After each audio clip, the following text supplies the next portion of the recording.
నమస్కారం. ఆధ్యాత్మిక సుధాసాగరం ధర్మ సందేహాలు కార్యక్రమానికి స్వాగతం.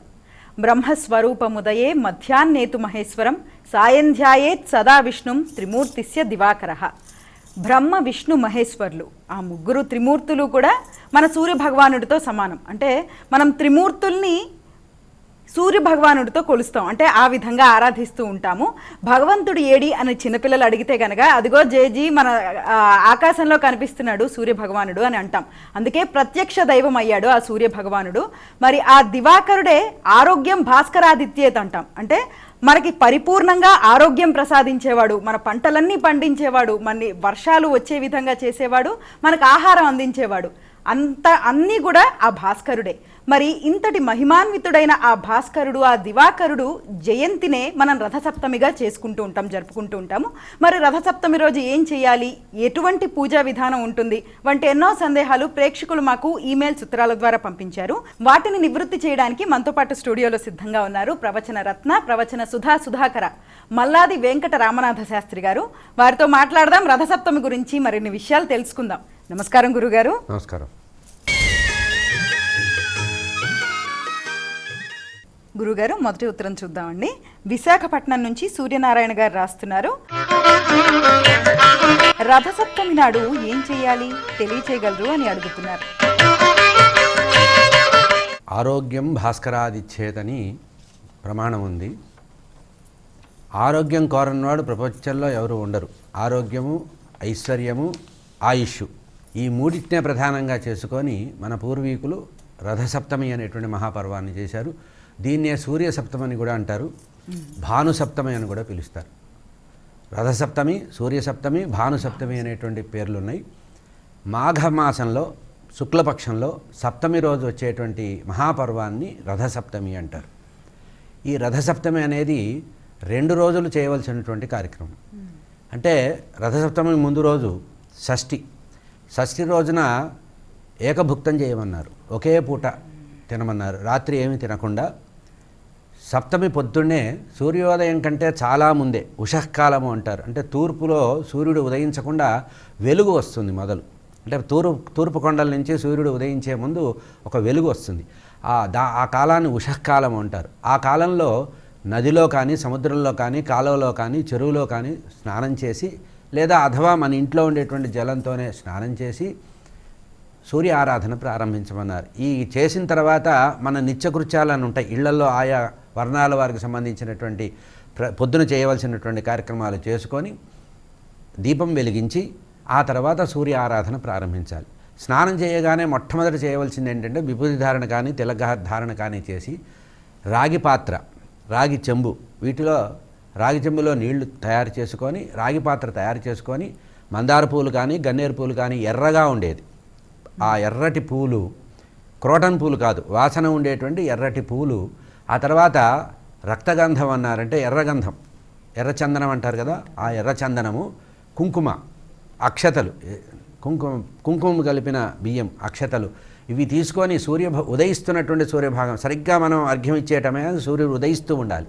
ఆ బాలభానుణ్ణి తలుచుకున్నట్టు 7 పేర్లతో మిత్రాయ నమః, వరుణాయ నమః వరుసగా సూర్యుడు భగవానుడికి సంబంధించిన ఆ పేర్లు ఉచ్చరిస్తూ, ప్రణవం లేకుండా పేర్లు ఉచ్చరిస్తూ సూర్యుడికి అర్ఘ్యం ఇవ్వమన్నారు.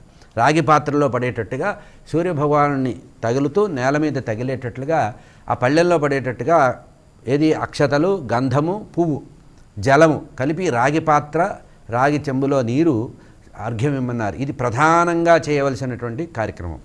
ఇక మన కుటుంబాల్లో ఇళ్లల్లో ఆడవాళ్ళు ఏం చేస్తారు, సంక్రాంతికి ముందు అంటే ధనుర్మాస ప్రారంభం నుంచి గొబ్బెమ్మలు పెట్టే పద్ధతి ఉంది. గోమయం, ఆవు పిడకలతో, ఆవు పేడతో చక్కగా గుమ్మడి పూలు, బంతి పూలు వాటితో ముగ్గు వేసి దాని మీద మనకి గొబ్బెమ్మలు పెట్టే పద్ధతి ఉంది. ఈ పెట్టిన గొబ్బెమ్మలని కూడా సూర్యాస్తమయంలో తీసివేసి ఎదురుగా గోడకే ఎక్కడో ఆరబెట్టి వాటిని పిడకలుగా చేసుకోమన్నారు. ఇట్లా పిడకలుగా చేసుకొని మాసమంతా చేసినటువంటి, ధనుర్మాస వ్రతం అంతా చేసినటువంటి పిడకల్ని దాచిపెట్టి, ఆ తర్వాత కుంపటిలో, మన ఇళ్లలో తులసి కోట ఉంటుంది కదా, బృందావనం, ఆ తులసి కోటలో ముగ్గు వేసి, ఆ ముగ్గు వేసిన తర్వాత ఆ ముగ్గు మీద ఈ పొయ్యి, కుంపటి సంవత్సరంకి ఒకసారైనా ఇది వాడాలి. మామూలుగా ఎటు మనం గ్యాస్ స్టవ్ వాడతాం కనుక ఆ రోజు ఈ పిడకలతోనే వంట చేయమన్నారు. ఈ పిడకలనే ఆ కుంపట్లో వేసి లేదా ఒకవేళ కుంపటి దొరకకపోతే 4 ఇటుకిరాళ్ళు పెట్టి మట్టి పాత్ర అయినా పెట్టి దాంట్లో పిడకలు వేసి ఆ పిడకల్ని వెలిగించి ఇత్తడి పాత్రలో కొత్త బియ్యము, మనకి డిసెంబర్ మాసంలో వచ్చేటువంటి కొత్త బియ్యం ఉంటాయి కదా, కొత్త బియ్యంతో నీరు పోసి ఆవు పాలు, మంచి శ్రేష్టమైనటువంటి దేశీయ ఆవు యొక్క పాలని దానిలో వేసి పరమాన్నం చేయమన్నారు, పాయసం. ఇదంతా కూడా సూర్య ఆరాధనలో భాగమే. అక్కడ కూడా ఒక దీపాన్ని వెలిగించి సూర్యభగవాను తలుచుకొని అక్కడే మనకి ఈ మామూలుగా చిక్కుడు ఆకులు ఉంటాయి, చిక్కుడు ఆకుల్ని 7 ఆకుల్ని పెట్టి పరిచి ఆ తర్వాత ఒక పెద్ద ఆకు, ఉన్న ఆకుల్లో పెద్ద చిక్కుడు ఆకుని తీసుకొని దాని మీద పుల్లలు, అగ్గి పుల్లలో చీపురు పుల్లలో పెట్టుకొని మామూలుగా చిక్కుడు కాయలు ఉంటాయి, ఆ చిక్కుడు కాయలతో చిన్న రథం తయారు చేయమన్నారు. అంటే రథసప్తమి సమయంలో సూర్యుడు రథాన్ని ఎక్కి వస్తాడు. 7 గుర్రాలతో ఒకే ఒక చక్రం ఉండేటువంటి రథం ఉంటుందట. సూర్యుడు యొక్క రథం ఎట్లా ఉంటుందంటే బంగారు రథం, దానికి ఒకటే ఒక చక్రం ఉంటుందట, దానికి 6 పుల్లలు ఒకే ఒక చక్రం ఉంటుందట. ఇట్లా బంగారు రథంలో స్వామి ఒకే ఒక రథంలో ఆ రోజు వస్తారు కనుక తూర్పు దిక్కుగా ఉత్తరాయణం అనేటువంటి ఉత్తరాయణంలో పరమాత్మ ఉదయించి ఉత్తరం వైపు వెళ్తారు కనుక ఈ రథము టర్నింగ్ యూటర్న్ తీసుకునే సమయం అన్నమాట. ఉత్తరాయణం అంటే అర్థం ఏంటంటే దక్షిణం నుంచి వాలుతూ ఉత్తరం వైపు వచ్చే సమయం కనుక సూర్యుడు రథాన్ని ఆహ్వానిస్తున్నట్టుగా రథస్థమైనటువంటి సూర్యభగవానుడిని మనం అనూరుడు అనేటువంటి సారథిని పెట్టుకొని సూర్యభగవానుడు రథంలో వస్తాట. మనం ప్రతి ఇంటికి రథం తేలేం కనుక చిక్కుడు కాయలతోనే రథం తయారు చేసి 7 ఆకులు పెట్టాలి. ఏది ఈ ఆకులు పెట్టేటప్పుడు మామూలుగా మనం తమలపాకులు పెడతాం కదా, ఈ పండక్కి మాత్రం చిక్కుడు ఆకులే పెట్టమన్నారు. చిక్కుడు ఆకుల్ని, లేతగా ఉండేటువంటి ఆకుల్ని పరిచి ఈ పాయసాన్ని వండి సూర్యభగవానుడికి సంబంధించినటువంటి స్తోత్రాలు చేయమన్నారు. ప్రసిద్ధమైన స్తోత్రం ఆదిత్య హృదయం. ఈ పాయసం ఉడికే అంతసేపు 3 సార్లు పాలు పొంగించాలి. 3 సార్లు పొంగిన తర్వాత అందులో బియ్యం వేసి ఆ స్వచ్ఛమైనటువంటి దేశీయ ఆవు యొక్క పాలతో ఉడికిన తర్వాత దానిలో బెల్లం కలిపి బాగా మెత్తగా ఉడకాలన్నారు. ఆ రోజు ఉండే సూర్యభగవానుడికి పళ్ళు సరిగ్గా ఉండవని దక్షయజ్ఞ కథలో ఆ సూర్యభగవానుడి యొక్క పళ్ళు వీరభద్రుడు ఇచ్చేశాడని, అందుకని చాలా మెత్తగా. అందుకనే కొన్ని కుటుంబాల్లో ఏం చేస్తారంటే గోధుమ నూక, సూర్యుడికి ప్రతీక గోధుమ కనుక గోధుమ రవ్వతో కూడా పాయసం చేసే అలవాటు ఉంది.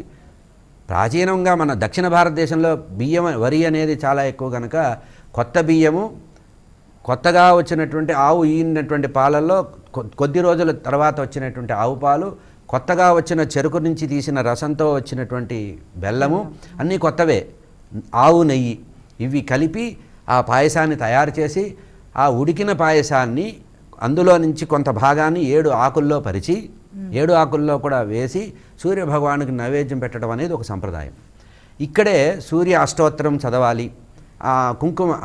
కుంకుమ, అక్షతలు, పూలు, గంధము, ఎర్రటి గంధము, రక్తచందనం అన్నారు. ఇట్లా స్వామికి సూర్యనారాయణమూర్తి ప్రత్యక్ష నారాయణమూర్తి కనుక ఇది ఇంట్లో చేయకూడదు, బయట బయటే చేయమన్నారు. తులసి కోట ఉన్న చోట్ల రథసప్తమి చేయమన్నారు. ఇట్లా చేయడం వల్ల ఏమొస్తుందంటే ఆయుష్ వస్తుంది, వజ్రమయమైన శరీరం వస్తుందట. జీవితంలో ఎప్పుడూ కూడా అన్నానికి లోటు రాదట.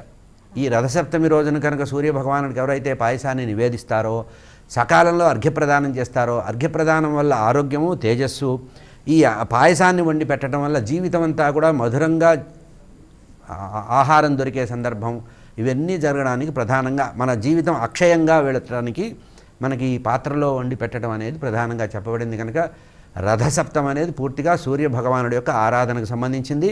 ఆరోగ్యానికి, ఐశ్వర్యానికి కూడా, దీర్ఘాయువు కూడా సూర్య భగవానుడి యొక్క ఆరాధన వస్తుంది.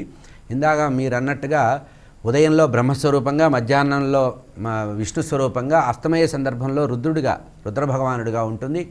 అదేవిధంగా ఈ గాయత్రి మంత్రానికి మూలం సూర్యభగవానుడు. గాయత్రి మంత్రం చెప్పేటప్పుడు సూర్యభగవానుడి సవితా దేవత అంటాం. అటువంటి సమయంలో కూడా రోజుకు 3 సార్లు సంధ్యావందనం చేసేవాళ్ళు కూడా సూర్యభగవానుడిని ఆరాధించే సందర్భంలో ఉదయంలో గాయత్రీదేవిగా, మధ్యాహ్నం సావిత్రీదేవిగా, సాయంత్రం సరస్వతీదేవిగా ఆరాధన చేస్తారు. కనుక ఈ గాయత్రి, సావిత్రి, సరస్వతి స్వరూపానికి మూలమైనటువంటి మూలం మంత్రాధిష్టాన దేవత అయినటువంటి సూర్యభగవానుడిని ఆరాధిస్తే చక్కటి ఆరోగ్యం కలుగుతుంది. రథసప్తమి కుటుంబ సభ్యులందరూ కూడా కూర్చొని లేతగా వచ్చేటువంటి ఎండ, ఎందుకంటే ఈ రోజుతో చలికాలానికి ఉద్వాసన చెప్పి సూర్యుడు నేను వస్తున్నానని చెప్పి రథంతో బయలుదేరతాడు కనుక ఇక్కడి నుంచి వెచ్చదనము బాగా వచ్చేటువంటిది. పగటి కాలం ఎక్కువ ఉండే సందర్భం కనుక ఆ సూర్యభగవాను ఆరాధించి ఆహ్వానించి ధరించడమే రథసప్తమి యొక్క ప్రత్యేకమైనటువంటి తాత్పర్యం. గురుగారు మరో ఉత్తరం చూద్దామండి. సూర్యాపేట నుంచి రాము గారు రాస్తున్నారు, జిల్లేడాకులతో స్నానం చేయడంలో ఆంతర్యం ఏమిటి తెలియచేయగలరు అని అడుగుతున్నారు. సూర్యభగవానుడికి జిల్లేడు చెట్టుకి ఒక సంబంధం ఉంది. సంస్కృతంలో అర్కపత్రము అంటారు. అర్కుడు అంటే సూర్యుడు. ఆ సూర్యభగవానుడి యొక్క శక్తి వల్ల ఈ అర్కపత్రాల మీద సూర్యకిరణాలు పడి అందులో ఆరోగ్యానికి సంబంధించినటువంటి కొంచెం శక్తి వృద్ధి అవుతుంది కనుక మరీ ముదిరిపోయిన ఆకులు కాకుండా, ఎందుకంటే ముదిరిపోయిన ఆకుల్లో పాలు ఉంటాయి, అది కొంచెం ప్రమాదం కనుక లేత జిల్లేడు ఆకుల్ని తీసుకొని పెట్టుకోవాలన్నారు. శరీరంలో 7 చోట్ల, నెత్తి మీద 1, 2 భుజాల మీద 1, 2 చేతులు 2 కాళ్ళు, ఇట్లా 2 2 2, శిరస్సు 7వది. 7 అశ్వాలతో ఉంటాడు. సూర్యభగవానుడి యొక్క రథానికి 7 గుర్రాలు ఉంటాయట. ఆ ప్రతీకగా సింబాలిక్గా మన వాళ్ళు 7 ప్రదేశాల్లో శరీరంలో శిరస్సు మీద 1, భుజాల మీద 2, 2 చేతులు 2 కాళ్ళు, ఇట్లా జిల్లేడు ఆకులు పెట్టుకోవాలి. ఎందుకంటే జిల్లేడు సూర్యభగవానుడి యొక్క ప్రతిరూపం. అర్కపత్రము అంటారు. మనం వినాయక చవితికి పత్రి వేసేటప్పుడు కూడా అర్కపత్రం సమర్పయామి అంటారు కదా. అర్కుడు అంటే సూర్యుడు. సూర్యభగవానుడి యొక్క తేజస్సు దాంట్లో ఉంటుంది కనుక ఆ సూర్యుడి తేజస్సు ఏదైతే ఆరోగ్యానికి సంబంధించిన ఇది ఉంటుందో, ఆరోగ్యం వృద్ధి కావడానికి, శరీరం తేజస్సు రావడానికి, తాపం వెళ్ళిపోవడానికి, తర్వాత మనలో లోపల ఉండేటువంటి అనారోగ్య సంబంధించినటువంటి రుగ్మతలు ఏమంటే తొలగిపోవడానికి ఆ అభ్యంగన స్నానం, పూర్తిగా శిరస్సు తడిచేటట్టుగా స్నానం చేసినట్లయితే సూర్యభగవానుడి యొక్క అనుగ్రహం ఉంటుంది కనుక జిల్లేడాకులు పెట్టుకోమన్నారు. ఒకవేళ జిల్లేడాకులు దొరక్కపోతే దానికి ఎందుకంటే పట్టణాల్లో దొరికే అవకాశం లేదు కనుక దానికి ప్రత్యామ్నాయంగా చిక్కుడాకులు పెట్టుకోమన్నారు. చిక్కుడాకులు అయినా సరే పెట్టుకోవచ్చు, కానీ కేవలం జిల్లేడాకులే పెట్టుకోవాలని లేదు. జిల్లేడాకు ప్రమాణంగా చెప్పబడింది. మనం నైవేద్యానికి చిక్కుడాకులు వాడతాం కదా, కనుక అది కూడా ధరించి చేయవచ్చు. అయితే లేత ఆకులు పెట్టుకోవడం అనేది ఇక్కడ ప్రత్యేకంగా చెప్పారు. అంటే పాలు కారకుండా ఉండేటువంటిది, అది ప్రమాదం, కళ్ళల్లో పడితే ప్రమాదం కనుక ఆ రకంగా లేత ఆకులతో జిల్లేడు కానీ చిక్కుడు ఆకులు కానీ వాడడం అనేది ప్రశస్తంగా చెప్పబడింది. గురుగారు మరో ఉత్తరం చూద్దామండి. తాడేపల్లిగూడెం నుంచి భాస్కర్ గారు రాస్తున్నారు, రథసప్తమికి సూర్యుడికి ఏ నైవేద్యాన్ని నివేదించాలి తెలియచేయగలరు అని అడుగుతున్నారు. రథసప్తమి సూర్యభగవానుడి యొక్క ఆరాధన కనుక సూర్యుడికి బాగా ఇష్టము పాయసాన్నం, గుడాన్నము పాయసాన్నం అంటారు. కొత్తగా వచ్చినటువంటి బియ్యము, కొత్తగా వచ్చిన చెరుకు నుంచి తయారైనటువంటి చెరుకు రసం నుంచి తయారైన బెల్లము, ఆవు పాలు, ఆవు నెయ్యి, వీటితో మిశ్రితమైనటువంటి గోధుమతో తయారు చేసింది కానీ వరితో తయారు చేసింది కానీ పాయసాన్నాన్నే నివేదన పెట్టమన్నారు. అర్చనకేమో అన్ని ఎర్రటి వస్తువులు ఇమ్మన్నారు, పాయసం మాత్రం ఈ రకంగా చేయమన్నారు. పంచదార వేయకుండా కేవలం బెల్లముతోనే తయారు చేయమన్నారు. బెల్లమే శ్రేష్టంగా చెప్పబడింది కనుక పాయసాన్న ప్రియుడట. అమ్మవారు ఎట్లా పాయసాన్న ప్రియురాలో అట్లాగే పాయసాన్నం అంటే అతి ప్రీతిట సూర్యభగవానుడి కనుక సూర్యభగవానుడికి నివేదించిన దాంట్లో జామపండు కానీ ఈ పాయసాన్నం కానీ విశేషంగా ఫలం ఇస్తుంది కనుక ఆ రోజు తప్పనిసరిగా పాయసాన్నమే నివేదన పెట్టమన్నారు. చిక్కుడాకులలో 7 భాగాలు చేసి మనం వండినటువంటి ప్రసాదాన్ని 7 ఉపభాగాలుగా చేసి ఇత్తడి గిన్నెలో వండినటువంటివి ఆవు పిడకలతో కాచినటువంటి ఆ పాయసాన్ని నైవేద్యం పెడితే సూర్యనారాయణమూర్తి యొక్క ప్రీతి ఉంటుందన్నారు కనుక పాయసాన్నమే ఆ రోజు నివేదనగా పెట్టాలి. గురుగారు మరో ఉత్తరం చూద్దామండి. హైదరాబాద్ నుంచి వెంకటేశ్వరరావు గారు రాస్తున్నారు, ఆదిత్య హృదయం ఏ పురాణంలో ఉంది, పఠిస్తే కలిగే ఫలితాలేమిటి తెలియచేయగలరు అని అడుగుతున్నారు. ఆదికావ్యమైనటువంటి వాల్మీకి రచించిన రామాయణం, శ్రీమద్ రామాయణంలో యుద్ధకాండలో ఉన్నది ఆదిత్య హృదయం. సూర్యభగవానుడు ఆరోగ్యప్రదాతే కాకుండా అఖండమైనటువంటి విజయప్రదాత, అఖండమైనటువంటి ఐశ్వర్యప్రదాత కూడా. మనం పురాణ కథలు చూసినట్లయితే సూర్యభగవానుడు సంతానాన్ని ఇస్తాడు, సూర్యభగవానుడు అన్నాన్ని ఇస్తాడు, సూర్యభగవానుడు ఐశ్వర్యాన్ని ఇస్తాడు, సూర్యభగవానుడు ఆయుష్ని ఇస్తాడు. వీటన్నిటికీ సూర్యభగవానుడే కారణం కనుక ఆ సూర్యభగవానుడి యొక్క విశేషమైనటువంటి విషయాన్ని చెప్పింది. సూర్యవంశానికి చెందిన రామచంద్రమూర్తి సీతాపహరణం చేసిన సందర్భంలో రావణాసురుడిని సంహరించడానికి వానరులందరినీ వెంటబెట్టుకొని లంక మీదకి దండయాత్ర చేసి సముద్రానికి వారధి కట్టి రావణాసుడితో యుద్ధం చేస్తే బ్రహ్మగారి యొక్క వరం ఉండటం వల్ల రావణాసుడితో ఎంత యుద్ధం చేయడం జరుగుతోంది. చివరికి అలసిపోయినట్టుగా కనబడితే అప్పుడు దేవతలు చెబితే అగస్త్య మహర్షి వచ్చి రామచంద్రమూర్తికి ఈ ఆదిత్య హృదయాన్ని చెప్పారు. ఆదిత్యుడు అంటే సూర్యభగవానుడు. సూర్యభగవానుడి యొక్క హృదయానికి సంబంధించినటువంటి శక్తిని అంతా కూడా తెలియజేస్తూ సూర్యభగవానులో ఉండే యథార్థమైనటువంటి చైతన్యాన్ని తలుచుకుంటూ ఆ శక్తినంతా కూడా రామచంద్రమూర్తికి ప్రసరింపజేయాలని, తన యొక్క వంశానికి మూలపురుషుడు సూర్యభగవానుడు కనుక ఆ సూర్యుడి ద్వారానే జయం పొందాలనే ఉద్దేశంతో అగస్త్య మహాముని రామచంద్రమూర్తికి ఉపదేశించినటువంటిది ఆదిత్య హృదయం. శ్రీమద్ రామాయణంలో యుద్ధకాండలో ఉన్నటువంటిది. ఇది యుద్ధకాండలో ప్రసిద్ధంగా చెప్పబడింది ఆదిత్య హృదయం. జయాయ జయభద్రాయ అని చెప్తారు. జయం కావాలంటే, విజయం కావాలంటే, అఖండమైన ఐశ్వర్యం కావాలంటే, తిరుగులేనటువంటి పరాక్రమాన్ని ప్రదర్శించే శక్తి రావాలంటే ఆదిత్య హృదయం అనేది చాలా ప్రధానం. కనుక ఈ ఆదిత్య హృదయం సాధారణంగా ప్రతిరోజు చదువుకుంటే ఐశ్వర్యం ఆరోగ్యం అన్నారు. కానీ కనీసం ఆదివారం నాడు చదువుకోవాలి, కనీసం ప్రతి సప్తమి రోజునన్నా చదువుకోవాలి.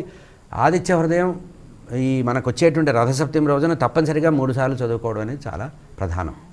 దేవుడికి నైవేద్యం పెట్టే ముందు ఈ స్తోత్రం చేసి కనుక చదివితే తప్పనిసరిగా అఖండమైనటువంటి ఐశ్వర్యము, విజయము, ఆరోగ్యం కూడా కలుగుతాయి. గురుగారు, మరో ఉత్తరం చూద్దామండి. పాలకొల్లు నుంచి చాముండేశ్వరి గారు రాస్తున్నారు.